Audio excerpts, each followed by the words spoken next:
I had already thought about mine Yeah. before I saw yours. So once I sent them, then I'm like, oh, these are very similar. So I just put them on That's, there. Hey, yeah, same I would say, page, what is it man. not That's safe what's to up. ask for help? And I will, Yeah, yeah, um, yeah. I think no, Why that's is the it so original. hard? That's so hard for men to ask for help, which is the original question, I guess, right? Yeah, yeah, that was yeah. I mean, I feel like we can go through them each because if they both together, I'm like, I ain't gonna remember like which Oh yeah, ones I yeah. asked We can. I versus mean, you. we can honestly, we could just throw them out and we both answer them. Right. Like we can just we can get started with the first one. Like, why is it so hard for men to ask for help? I think it's so hard for men to ask for help because we haven't seen it modeled in the Yeah. first place. Like we haven't actively seen another man say, "I need help." Yeah. We're taught to work independently and be tough and be resilient and persevere and just get it done. And that's related to movies, that's related to sports that you play or sports that you watch. You see this grit that men have. So asking for help tends to be a sign of weakness in our culture unless you sit down and unpack where that came from, where that mentality of, oh, I can't ask for help. Unless you sit down and unpack that, you just go through the motions and go through life of I need to do everything on my own. I Yeah. need to figure this out, figure out how to be a man, figure out how to manage my emotions, figure out how to run a business, figure out how to lead a marriage, all of those things. And you know, there's a lot of weight that comes along with that. Yeah, that's that the heaviest the head that wears the crown kind of thing right there. Yes, sir. I don't know. I think when it comes to asking for help with men, like the thing that kind of makes it hard or more difficult has to do with the fact that, you've kind of asked for help before and you've gone through the letdown of people not really showing up for you when you feel like you needed them the most. You know what I mean? And I don't know, man. I guess when people don't show up, like you can kind of get a little bit callous and or uh demotivated to come to somebody else and asking for help. I think it's through learning that if you open up with other people, that they'll open up with you, where you start to see the value in asking for help because you'll start to internalize that nobody's helping you, and um seeing that nobody's showing up, and then think that there's nobody out there that actually cares or wants to help you. But it takes seeing examples of other men doing the opposite of what you're doing and seeing that it has some type of value that'll make you start to begin to kind of change your mind towards, you know, even taking the time to ask for help, if that makes any sense. Absolutely. And there is a facade that takes place because we look at men and think that they're not getting help, but a lot of them are, and they're not talking about it. Yeah, A lot of there's this mentality where you you have to because we believe we have to do it on our own. We don't always admit when we are getting and receiving help behind the scenes, yeah, or if somebody provided an opportunity, we may not acknowledge that publicly, but we know that we didn't get here on our own. yeah, So there is a little bit of that we keep up with that stereotype. And there is this because we see that, then to your point, we're in isolation and we're just like, I gotta figure this out. I'm not able to do this without any help, but I can't ask for help because of these social norms, because I haven't seen it. How do you even ask somebody for help? It comes back to really talking about the actual problem. Admitting that you need help as is the first piece, because a lot of times pride will just be like, I'm good. You could be losing your left arm or in the middle of a heart attack, and you just like, I'm gonna ride it out. I'm a man up. I'm gonna do what I Hey, gotta do. low key, like you kind of got this mentality, and I think it's as I'm learning more, it's got to do with like testosterone. You know, it's an aggressive kind of hormone that we are primarily built built on, and it affects our actions and emotions, and um, it kind of gives you confidence, but it can also give you an excess of confidence more than what's required for the situation. Like you said, like if you hurt or you're in pain, you're injured, you know, a lot of times you'll look at that as um I can tough it out, I can handle it, I can manage it, I can deal with it. And maybe, but if you're wrong, there's some dire consequences on the other side of it, you know. And I think that kind of comes to one of the questions that I did want to ask, which was when is it okay to be vulnerable as a man? What do you think? I think I think we first have to realize that we don't have it all together. We have not had it all together, and we never will have it all together. Yeah, That we have to have that type of heart posture and understanding, along with confidence that it's okay that I don't have it all together. Like yeah, that it's breaking that barrier and that mindset, because without acknowledging that, then it's impossible to be vulnerable, because vulnerability comes along with admitting I have a weakness, I have a blind spot, I have a flaw. yeah, And because of that, I'm not going to be able to operate at the capacity that the expectation may be, or the norm or the standard is. yeah, So I'm going to admit that this is my problem and be okay with it, and still have that self-confidence, still have that image of it's okay. That doesn't make me less of a man, less of a human, because everybody has these same challenges and weaknesses that we can't see. So I think is vulnerability to me is courageous, because we know that the expectation of a man in today's society is to not be soft, not be sensitive, not talk about where you're falling short. So I think being able to do that and go against the grain is saying, I don't care how you cultural norms, opinions, I don't care how you view me.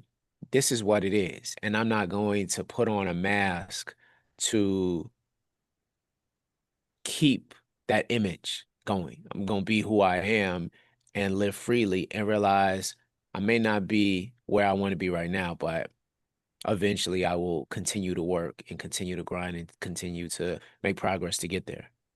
yeah.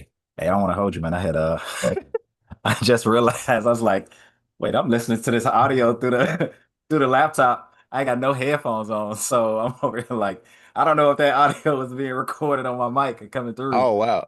Well, yeah, I mean, I couldn't even tell the difference. Like, honestly, you putting your headphones in, I don't notice a sound difference. So it You didn't hear yourself I didn't back? hear an echo. I did not hear an echo, no. Oh, her. Hey, I didn't know. I was like, let me just slip these in real Yeah, quick. yeah, yeah, just in Because case. Yeah, I like you mess around and get the playback and it just be like double talking your yeah, voice or something. yeah, Uh, you know, but trial and error, right? yeah, yeah, yeah. For sure, bro. All right. So man, I know that like we kind of talked about, I don't know, I guess where um the eventual I guess I don't know if I want to say growth or situation kind of comes up where you can you do come to an understanding of, you know, that you can be vulnerable. But I don't know why while you were talking, I was thinking about it and I was just like, man, like usually I think for men, like when we stop being stubborn is when we see an example of somebody not being stubborn, and then that kind of wake us up to the fact that, dang, I'm being stubborn, you know, because it when a moment and opportunity comes where you like, dang, I wouldn't have did that. And you seeing that like somebody else is like doing the opposite and it worked out, and you kind of get a moment of, I don't know, uh, I don't know, of insight where you kind of like that actually worked. Like that's actually the result that I'm looking for. That's actually what I want to happen in my life. But I've yet to be willing to actually be that level of vulnerable with somebody else.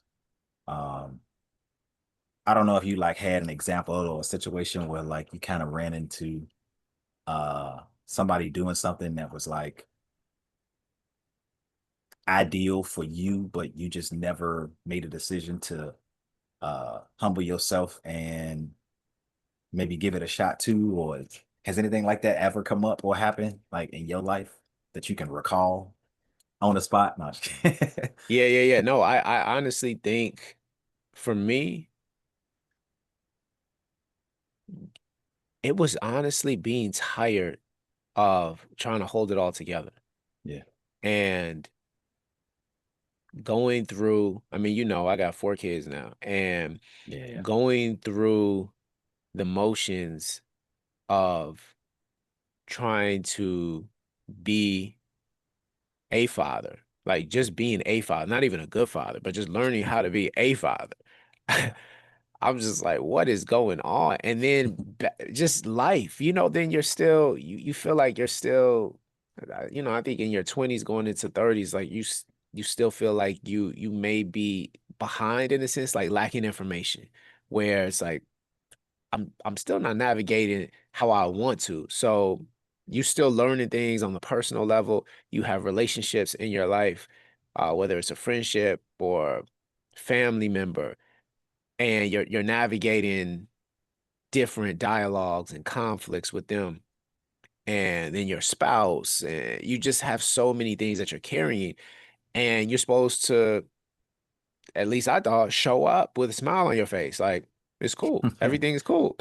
yeah, And I'm yeah, just like, I can't do that. Like, I can't, I was groomed to do that. I was groomed to have stone face and just like, look, everything is going to be fine. Which 9 times out of 10, it does work out, but sometimes it doesn't. Sometimes everything that you plan goes the opposite way of what hmm you actually anticipated. yeah, So I was just so tired of being around people and they're asking me like, "How is everything?" "Oh, everything is good." "How are you doing?" "Oh, I'm fine." Like yeah, this, like I'm dying over here. Like yeah, yeah, yeah, yeah, yeah, I'm mentally, I don't have it together. I'm having migraines. Like I'm losing weight because I barely have time to eat. And my yeah, sleep cycle is crazy. My bank account is in the negative. Like, yeah, no, I'm yeah, not yeah, yeah, fine. yeah, So I got to a point where I'm just like, look, I just gotta be open about this because see what happens is when you carry all of that stuff in, one, people who need you and who rely on you will make requests and they ask for your help, but you're like, man, I can't help you. I'm sorry. So unless there's that context, that the first piece is like, okay, well, you look like you're just unapproachable and just, not able to help someone. And yeah, then even beyond the help piece, it's like, you know, people can tell when you're lying, honestly. Like people can tell like something's off with this dude. Like he's yeah, saying everything is fine, but he don't look fine. yeah, So I just honestly, bro, I was tired of lying. I was tired of lying yeah, to myself. I was tired of lying to people. yeah, And I just said, enough is enough. I'm gonna put myself out here and being vulnerable because I didn't know how people, I'm the type of person where everybody thinks, oh, like he got it all together. I'm just yeah, like, let man, me just put it out there and see what happens. And yeah, thank God everybody around me was receptive. And to your point, was going through the exact same thing. And yeah. I'm like, I should have been came clean about all of this. Yeah, bro.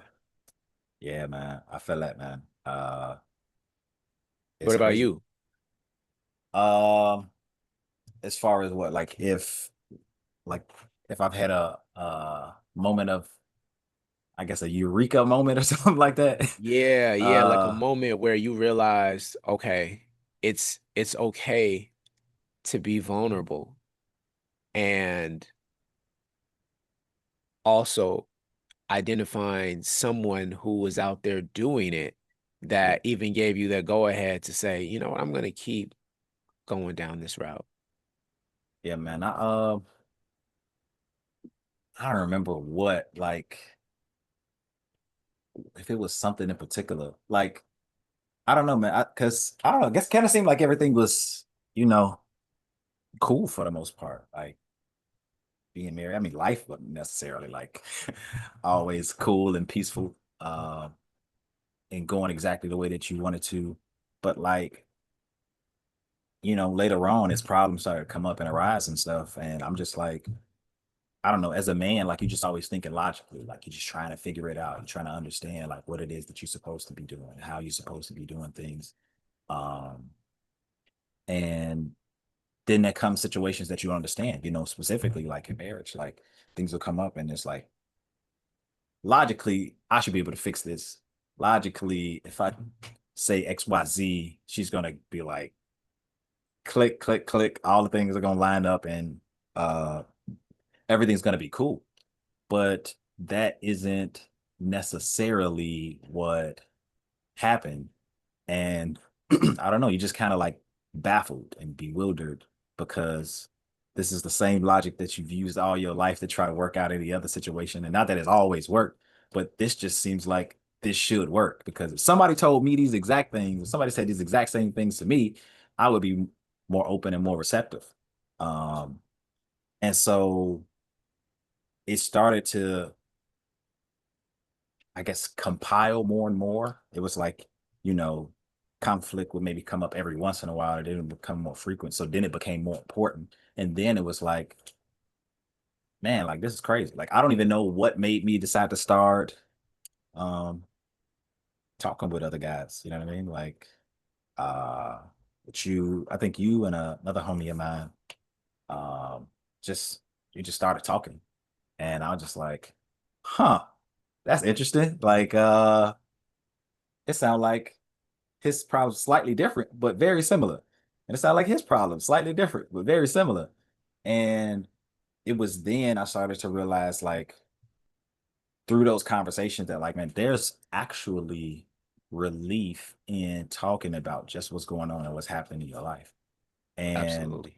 minus those type of encounters, that burden that you're talking about that you carry can become overwhelming. And it's interesting because like I was just watching a video yesterday, like a little short video. It was talking about every man kind of has like three families.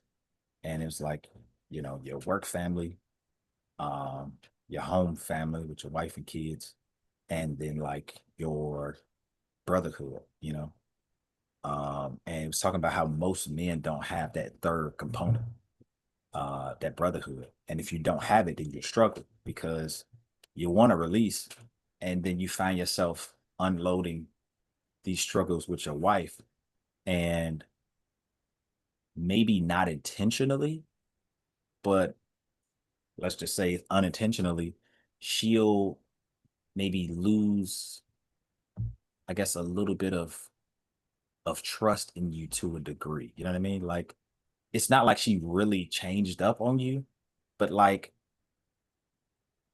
the way I can describe it is like if God started talking to us about how he's struggling to maintain everything, and we kind of be looking at him like, ain't you God? You know what I mean?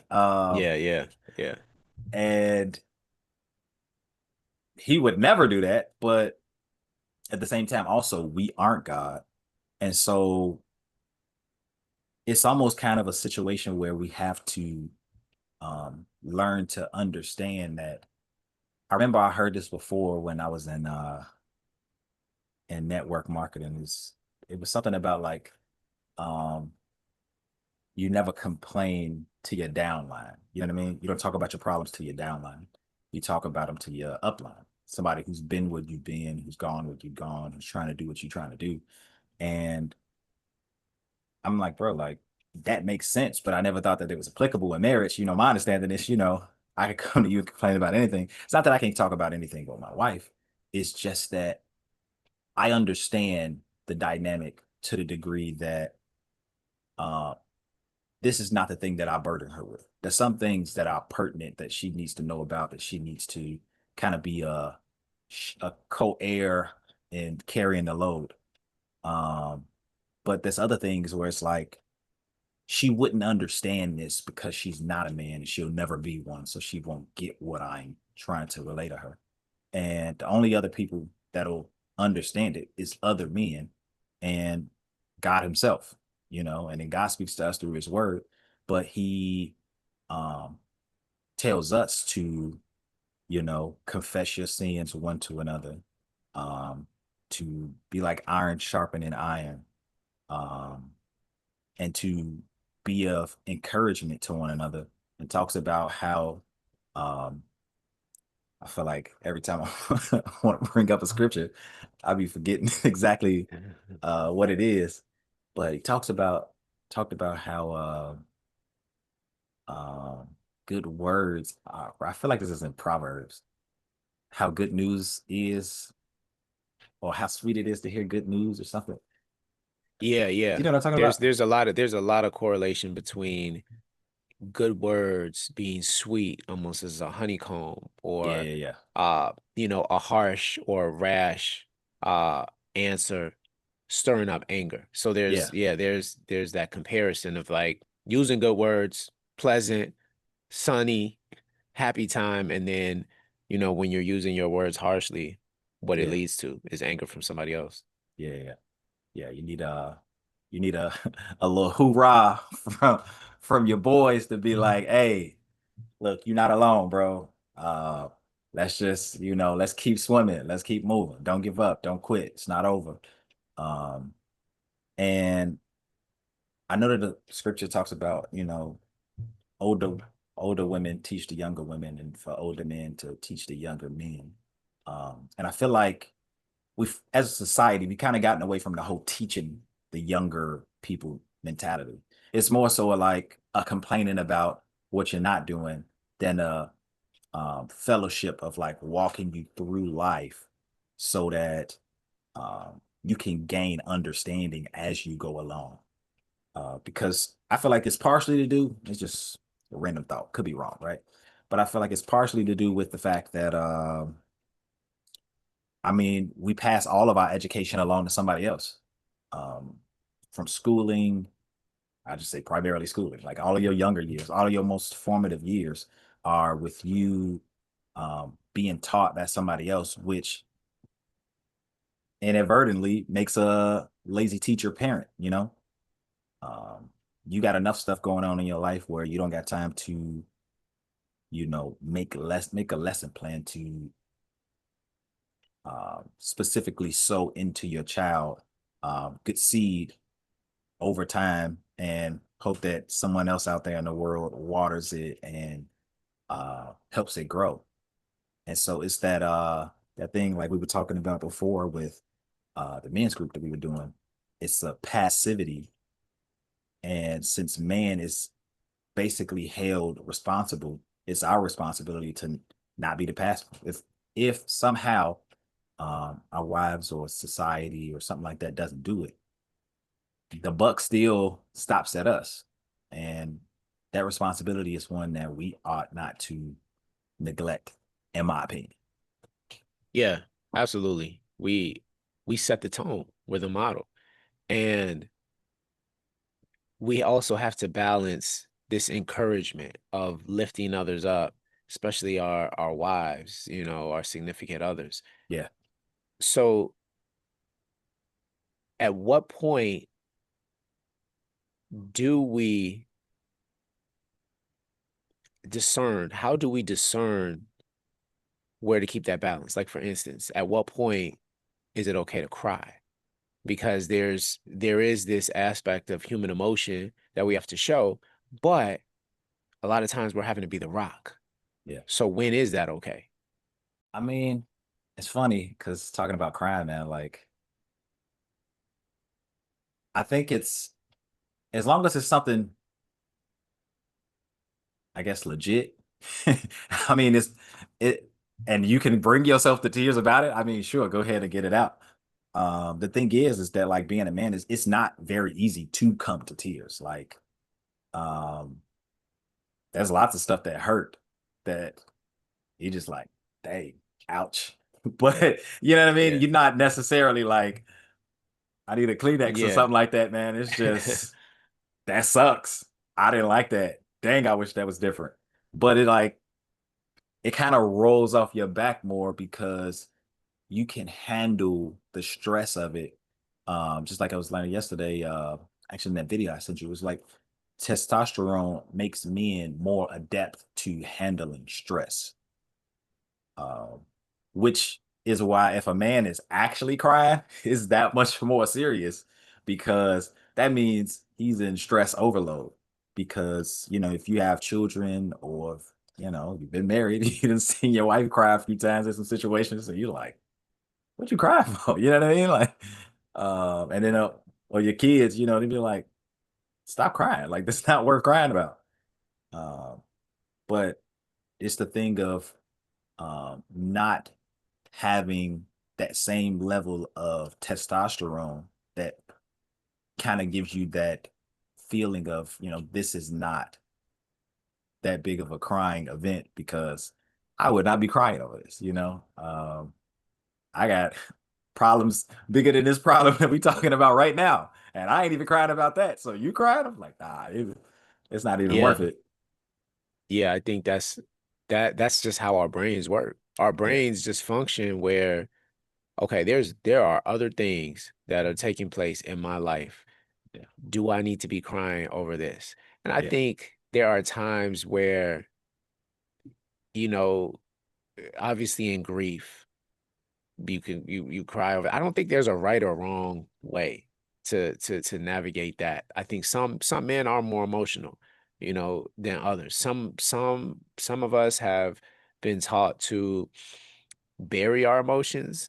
So uncovering those is like that goes along with the not crying piece. It's like, well, I I've lived my whole life just focusing on how to fix a problem, not necessarily dwelling in that problem. And I think that's, obviously men and women are different in that way. I think it's okay to cry, but it's not okay to stay in that state. Heaviness and grief and mourning and sorrow is a normal human emotion. It's an emotion that God experienced as well. Yeah. So I think that's okay to lament over something. But at the same time, Facts. there is definitely this self-pity that can creep in where it's like, this is Woe is this is me. horrible. Exactly, exactly, Yeah. exactly. And that is based on, I mean, sometimes you can tell what that is externally, but a lot of that is based on the inside. You can't tell if a person is going through a woe is me moment unless they verbally speak it out. Yeah. So I think in those cases, as long as there is an opportunity to to grieve and to have that sadness, that's okay. But then it's like, got to transition out of that, especially as men when we are supposed to be the backbone and the foundation. Yeah, shed a few tears. Like, that's okay. If you Yeah. you need to cry it out, go ahead. Nobody's gonna say you're less of a man as a result if you jump back and get right back to work. If you go back to what your purpose is and what your calling is, then Yeah. go right ahead. I mean, it says at times we're supposed to cry out to God if there's Yeah. something specifically that we need assistance with, fasting and praying. So there's a level of humility we do have to have, but that's to our Father. Yeah. I think sometimes and women will often say they want to see us as men cry. And I think that's I think the deeper meaning behind that is just wanting to see some more emotion. I don't know if crying is Yeah. necessarily Yeah. the solution to that, because when somebody is your rock and you see them weaker than you in that state. Again, Yeah. this is me being biased based on being a man, Yeah. but Yeah. Yeah. Yeah. it's like, am I going to look at that person the same? Are you really going to look at, as a wife, are you going to look Yeah. at your husband the same if he is constantly crying? I can Yeah, see maybe man. once or twice, but Yeah. You don't really want that. Yeah. It depends a lot on like what you're crying about, like Exactly. you it's not that you have to be callous and not have or show any emotions, man, but like it's a respect thing. It's a respecting yourself. It's a respect to the calling that you in as a man. Like there are gonna be things that you're gonna look at, you're gonna be like, man, like that's sad. And there's gonna be things that are gonna move you to tears. Um, like you have to be deeply affected by what's going on for you to cry as a man, in my opinion. And I don't know, I'm sure you'd relate. Um, like Yeah. it's just not the same when it comes to tears. There's some things that I like. We watch some shows or a movie or something with my wife. You know what I mean? And I'm like, some things I'm like, dang. If I was, it was like a few more moments, a few more seconds of that, like that might have got a tear. Yeah, And I'm yeah. like, if it almost got a tear for me, I can look over and see the waterworks flowing over there. You know what I mean? Hmm. Hmm. Um, and so it's like it's it's building that dexterity. It's having an example of seeing strength displayed before you in the form of, a father, or another man to help you get an understanding of the type of resolve that you ought to try and have. Um, Not saying that my father, should have cried more or something like that, but like I had only seen him cry like a less than 5 times, maybe like three, and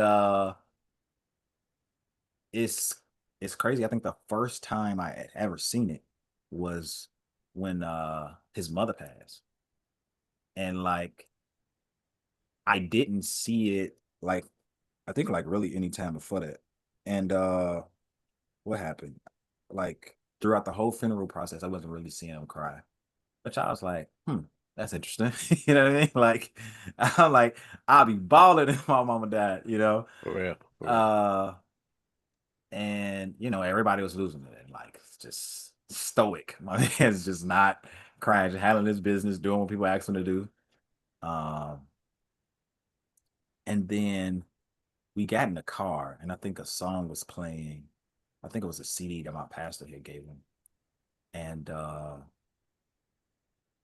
don't know what the song was or nothing, but he just got in the car and sat there. We wasn't moving or nothing yet. And then like I seen a couple tears like fall down his face, and he kind of like cleaned himself up. And I'm just over there shocked. I was like, is that tears? I was like, I didn't even know those worked. You know what I mean? And my thing was like, I need understanding. So the first thing I started Yeah. asking him, it's like, uh, why are you crying? Well, how come you didn't cry more? You know what I mean? Like, I Yeah. just Yeah. don't Like know. what does this mean? What You know, yeah, I how's this hadn't been adding through up? it. Yeah. Yeah. And my mom and my sister was just saying to me like, stop asking him. Like, he's not like stop. I'm like, bro, y'all chill out, move out the way. Like, Yeah. this Yeah. my Exactly. You dad. trying to get information. Like you Like, should be able to have that yeah, conversation. yeah, man. Bro, this is my father, and I've never seen him cry. He's crying now, and he's not crying as much as I thought that he would cry. I'm like, bro, I'm lost. I'm just trying to figure For this real. thing out. I'm gonna have to traverse these streets, these roads one day. I mean, in Yeah. Yeah. hindsight, maybe I could have waited a little long, but bro, I don't know. How old was I? Ah, man, somewhere around 10 to 14. I don't know. I can't remember the age, bro. I was young, but I was just like maybe like 11, because I just remember I was spending the night at my grandma's house when I with my mom's house when I got the news about my dad's mom. And yeah, bro. I mean, other than that, only a couple other times, and it's just like I don't know if that contributed to me not crying as much. I mean, I've definitely cried more than him. I'm like, like I don't think I got enough fingers for the times that I cried. For real. Not counting whoopings, just like life crying about Man. Exactly. stuff that had Yeah. happened. Yeah. Uh, but I guess I understand it a little bit more now. Just that I'm getting older and I got a family and stuff like that. Just like, man, like, stoicism has its place, showing Hmm. that you're not as weak or fragile, has some merit to it. Um, I think that a problem in society is that it's trying to like tear that down. It's trying to compare men to women and things like that. Um, but I told you before about that lady. You probably have to look that up and tell a story some point, but she tried it to be a man and all the rejection and all of the burdens that it came, with it, like Oh, yeah. made her, you know what I mean, want to unalive herself. And she did. So it's because testosterone gives you the ability and the dexterity to deal with all of these complexities of life and these high stress situations. Estrogen is not meant for that, which I found out yesterday is more than one estrogen. It's like four of them. Hmm. Um, and so when women get high stress and stuff like that, it takes a toll on their body, when and I think it was saying that their hormones lower when they're in high stress. And when a man is in high stress, his testosterone increases. You know what I mean? Um, which makes you more ready for that fight or flight, which makes you a good protector. This makes you, the guy that wants to make sure that everybody's secure and safe. You know what I mean? Um, so I don't know, man. It's just levels to this whole growing up, being a man, masculinity kind of thing that we're just coming into our understanding now. Um, but I'm happy to be on this journey with other men who are also interested in finding out the depths of the truths of life. Because, we've been lost out here, bro. We've been walking these streets, hitting our head, punching walls, and For real. For hoping real. hoping something come of it. For real. And it's a journey that is ongoing. Yeah, And just when you think you have it figured out, here's something else that you're presented with. yeah, But you just keep going. You yeah, keep going, you put your head down, and that's another question that we have on here. And actually I'm probably gonna have to bounce on a little bit for sure. for work stuff. No worries. But so because we have to keep persevering, we know that quitting really is just not an option. Uh, but Yeah, there are those outlier times where you have to be able to talk to yourself to say, is this working out? yeah. So I think we again, it goes back to discerning when is the right time to quit versus it being a cop out. So what would you say to that? Like, when is it okay to just quit, throw in the towel versus you being seen or you even perceiving yourself as, no, that's not right. Well, I don't know, bro. As far as quitting, I mean, I guess an easy answer for like when is a good time to quit if you if you sinning, you know what I mean? Like Yeah, yeah, if yeah. you out there, doing wrong, like um that's obviously an okay time to quit. Um and I mean, who you copping out to? The devil. Yeah, You know what yeah, I mean? Like yeah, Satan lost, boo-hoo, you know what I mean? Uh but there's times where you like understand where a person would want to quit, you know. Um Not to say that they ought to, but like you can understand where they want to. But I feel like those are the great areas where champions are made, If, you walk through this life and say that you never quit anything, I mean, could that be true? Sure. Do I believe you? I don't know, bro. I nah, mean, nah, that's a bold-faced lie. yeah, there's a lot of people who try to hype themselves up to be larger than life and whatnot, man. But like, I don't know. Like, there's times where you want to give up on, your job. There's times you want to give up on, you know, marriage. There's times, that probably even parenting becomes burdensome. And the Yeah, feeling of quitting is one that you're entitled to be able to feel. The desire to do so um, is one that's innate when things become stressful to you and seem like they're burdensome and overbearing.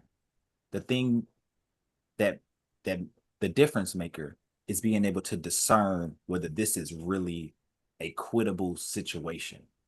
Um, like the biggest one, marriage, right? I I don't know. Maybe there's couples out there. I don't know any, but maybe there's couples out there where they've said what they've never desired to quit or thought about quitting um, when things got really tough, when things seemed unbearable, when it seems like change wasn't coming. I don't know of any who haven't, you know.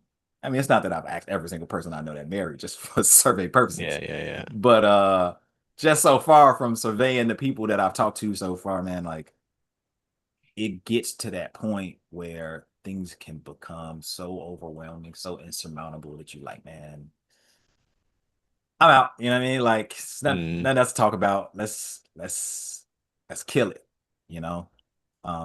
And this is where having strong conviction and values comes into play that's gonna determine like what are you made of. Um, because as a Christian, you know that God frowns on divorce. And you know that biblically it's only permissible in like two different occasions, even though that's probably not always the case. That at least the case for when or why people actually do quit. Um, but when feelings are involved, logic basically goes out the window. Um, even for men, like you can say that you always stay logical and stuff like that. Emotions are powerful, bro. Uh, for real. they'll make you do things that you ain't got no business doing, saying things that you ain't got no business saying, um, and hurting people that you ain't got no business hurting. You know, uh, it's again those foundations that kind of keep you grounded and humble and understanding what's necessary or what's next. If you do overstep, is knowing that you didn't just sin against a person, you sinned against God, and that there's a reconciliation that needs to happen with you and that person and with you and God, when it comes to like marriage, like you don't want to quit that, but these feelings that you experiencing right now got you like, I can't do this no more. And it's in those moments that you have to lean on what you know and understand about God and his word that's going to determine um, whether you continue to try and persevere through this or if you give up completely. Because, bro, like thinking about scriptures will help get your mind back in the right place from the wrong place that it's going to because you have a sin nature. It's Hmm. the word that transforms your heart, that converts your actions to do the right thing, even when you feel like doing the wrong thing. You know, like if you in traffic, somebody cut you off, almost hit your car, you ain't thinking about God bless you. Have a nice day. You know what I Exactly. mean? You like, man, I should run you off the road. Yeah. Like, For real. now Those see if that I had a anger comes gun. out No, I'm real just quick. kidding. Yeah, for real. For real. Man. Especially Yeah, they catch you on the right day where you got other stuff going on in life that yeah, is messing you up on the inside. Oh yeah. yeah, yeah, man. I'm telling you, man, like it literally be like those moments of understanding through God's word that kind of make you be bro, calm down. God's watching you. You know what I mean? Yeah. Yeah. Like chill And out. that's why You got a family. Go ahead. that's why we need that's why we always have to be anchored in the word. We always Yeah, have to be anchored in him because he's the real reason we're held accountable.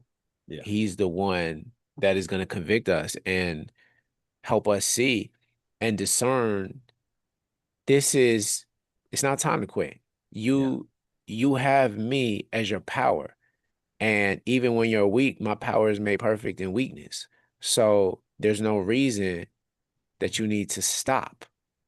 permanently. it's okay to pause, but after that pause comes perseverance, determination, putting that power in action.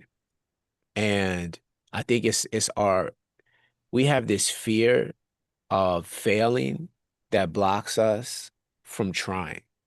Yeah. And when you know that you have God, that fear starts disappearing.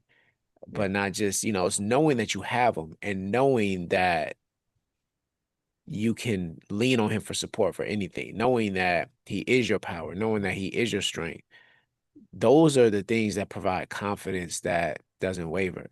And that's how we get the boldness that stays permanent because you may think you got it all together today, but emotions and just tiredness will tell you tomorrow, like, don't try, Yeah. or doubt will creep in. It's like, don't even think that this is going to work.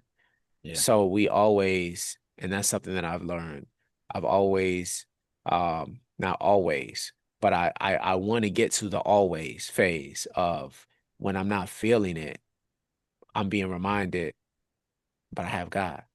Why, why do I need to second guess myself? Why do I need to act like I have it all together? How can he come in and do his work if I'm holding on to everything like, no, I got it. Yeah. So I think it just brings that vulnerability piece just full circle. Like we have to be able to be humble and vulnerable enough to confess to each other, as you were saying earlier, this is what I'm struggling with. But we have to have that same demeanor towards God, where it's like, God, I need your help because I don't have it all together. And I need you to come in. I'm casting these cares on you, and I'm expecting you to sustain me and Yeah. not allowing me to fall. So that's the secret power, the secret weapon that a lot of us don't utilize enough. Yeah. I think it's I think it comes down to, bro, like your affinity for God and your desire to please him. Like when things get tough, when you feel like quitting, like if it comes to mind, I guess constantly or regularly, like, bro, like God wouldn't be pleased with this. God doesn't like that. I should get my act together because I desire to please him. I want him to be proud of me. I don't want him to uh have a grievance with me, you know? Um it's just a matter of your own personal conviction, bro. If you love God, like genuinely desiring to like please your father and for him to be proud of you, then there's going to be moments of conviction where the Holy Spirit in you is going to make you aware that you are going down the wrong path. You're doing the wrong thing. Turn Hmm. back, don't allow this situation, don't allow this temporary situation to become a permanent one, you know? It's a matter of humility, you know. I guess you could say being vulnerable enough to be humble, because being humble, makes you look less than, makes you look like you're not as worthy, like people can walk over you. And the Bible talks about Jesus being humble, humble enough to be hung on a cross. Hmm. um I mean, imagine being all powerful and then allowing your Not creation to crucify exercising you. that power. Yeah, Yeah, yeah. yeah. It's it's unfathomable, which is something that some people still have a hard time accepting, is that he sacrificed his life. Like, how is he God? They'd be like, Hmm. how can a good God allow bad things or allow suffering and all this other stuff? And I'm not saying those are invalid questions for you to have, but I mean, like, bro, like, just knowing that the humility of Christ and the compassion of Christ to be willing to sacrifice himself for people who are sinners, who didn't want him, and who rejected him, goes to show you his heart and his love for humanity. But if you want to, you can stay focused on everything that you don't know or that you don't have the answers to, and assume that that's going to be your, um, I don't know, saving grace, in the sense of like, this is good enough to keep me from God. This Yeah. unanswered question, this inconceivable thought, bro, like there's always something you don't know about every person who exists, even your spouse, Exactly. you know? And I look at it like this. If if I met somebody or if I knew of somebody who told me that I'm going to sacrifice my life for you, you don't have to do anything for me. I'm just going to do it because I love you. That's it. And they just come up and they do that. Like you know everything I did. Everything. You know everything. You see my history and you know what I'm getting ready to do. And it's Yeah, not all good. yeah. And the dude is like, it's okay. Sorry, bro. I'm actually gonna go, I'm gonna die. And don't even worry about it. For that, you'll be free. You won't have to experience some of the pain and the trauma and the guilt and the shame that you've experienced in the past. Don't even worry about it. Yeah. If I met somebody or if I knew of somebody like that, I would be racing at every word that this man said. I would be trying to unpack everything that he is and what he does and what he believes and who he claims to be because we that's not tangible. There's Yeah. not one person you know that is going to come up to you and say, I'm going to allow myself to be killed on your behalf, knowing how bad you've been in your past, knowing all the things that you've done. Don't even worry about it. I'll take on that debt. I just want you to live freely. But see, the thing about it that's so unique is that there isn't another person that exists that doesn't have that same degree of um, guilt or guiltiness. And Hmm. even if they did, they have no blank slate to cast my sins upon. They have their Exactly. own filthy rags that Yeah. they're going to be held accountable for.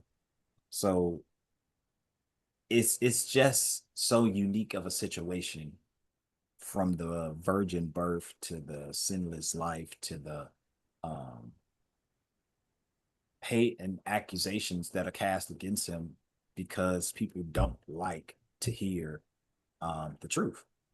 Hmm. I don't know, bro. It's like it's one of those things that grace has to be given so that time enough can be had so that you aren't without excuse. If you really want the answers, you got two options: search them out, or hope that God, sends somebody or something your way to be able to reveal that to you, bro. And if you ain't looking for neither one of those things, then when judgment day come, it is what it is. You know what I mean? No man will be found, guiltless when they stand before God on judgment day. So, hey, we got a responsibility as Christians to go out and share the good news and the gospel with others.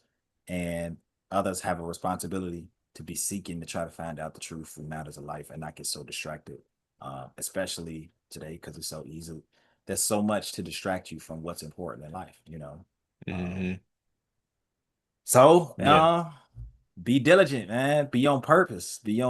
Um, be vigilant when you're out there looking and doing things, because life is a fleeting vapor, bro. It's here today and it's Yeah. gone tomorrow. And if you go without the truth, I say it's on you, but as a Christian, as a believer, I also take some responsibility in that too, because I'm supposed to be sharing the truth with you and not just Exactly. idly sitting by and not telling you what you need to hear out of fear or something like that. Yeah. Yeah. No, well said, bro. Well said. And I think that's a good place to stop.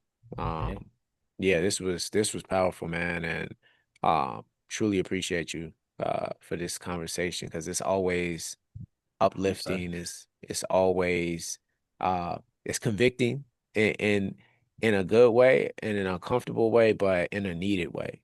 Yeah, So yeah, man, I truly appreciate just your faith walk, your walk with God, um, yes, too, bro. your boldness to proclaim Christ. And yeah, bro, it's contagious. So I'm saying that uh because I appreciate you for that. I appreciate you appreciating me, bro. Yeah, Hey, say, you know, say gratitude all around, you know. for real, bro, for real.